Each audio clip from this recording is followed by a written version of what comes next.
Today we want to talk about technical data sheets, so we're going to spend a little bit of time just going through the sheet and explaining the different processes. So whenever you're buying paint products, always ask for a technical data sheet which explains how to use it. If you purchase stuff online from ourselves, if you go down the bottom of the page, you'll see a little section there beside the big description of the product, and it'll have a data sheet. If you click on that, it'll open up another page, and on it you'll see technical data sheets and also MSDS sheets, which is to do with health and safety, but we'll talk about that at a later stage. Today we're going to concentrate on technical data sheets, which refers to the correct usage of the paint product you've purchased. For the purpose of this example, we're going to look at this particular product. It's a Bisa Orky Lawn. 6480 is the part number. Quite a basic paint. You'll see just below that, the first header, you'll see application.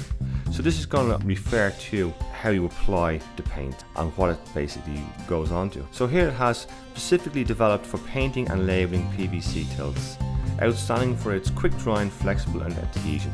It's worth mentioning this is what we would refer to as a 1K product. So in this case, all you need to do is add thinners to this particular product. Next down we have physical properties, which will refer to likes of VOC. Sometimes that's necessary to determine how much solvents are in the paint, depending on what area you're in. It'll also tell you that it's acrylic, that its colour can be mixed in the Orky system. Then is surface preparation. This is a very important one again. So check whether it's a PVC tilt. In this particular case, the surface to be painted should be degreased with thinners, which is fairly standard. Next down then we have application instructions. So important, please take the recommended thickness into account in order to avoid problems during the drying process. So what that's telling us is, be careful how much paint you apply on. Obviously, if you put too much paint on, you can have issues like cracking or peeling. Again, it just reinforces the reason why you should always check out a technical data sheet. Next down, you'll see some symbols. The first one refers to the thickness of the paint. Now, this might be getting too complicated. This will be only relevant for very high-end spray painting where you'll need to know the viscosity of the paint, so we'll skip by that one. The next one you'll see is a picture of a spray gun. So in this particular case, this paint can only be applied by spray gun. It says Orkisol 500.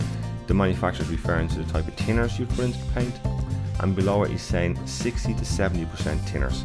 So for every litre of paint you'd use, you would add in 60 to 70% thinners into it. Next over, you'll see another spray gun, and that refers to how many coats you give it, or thickness per coat. So it's saying 20 to 25 microns. That's giving you a dry film thickness, MY. So again, it's saying each coat. So normally you give 2 to 3 coats. Next up to that, you have a clock. The clock is referring to the speed of drying, or how quick the paint is dried. In this case, it's saying 10 minutes. So it's touch dry in 10 minutes. It then says it's tack free in 30 minutes. So the first one is where it's basically skimmed over, it's lightly dried. The second one saying is, you know, you can push your finger down into it, it'll leave a small mark. Usually with all paints, you'll be looking at 24 hours for them to dry, but certainly you can handle this particular one after 30 minutes. Next down we have the features of the dry film.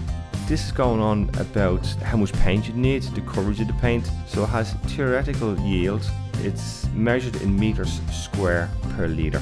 Again, we won't get too technical about this, but this is basically, you need to know this if you want to work out how much paint you need for a particular area. In this case, it's saying 13 to 14 square meters per litre of paint at a dry film thickness of 25 mil. The next down it has gloss.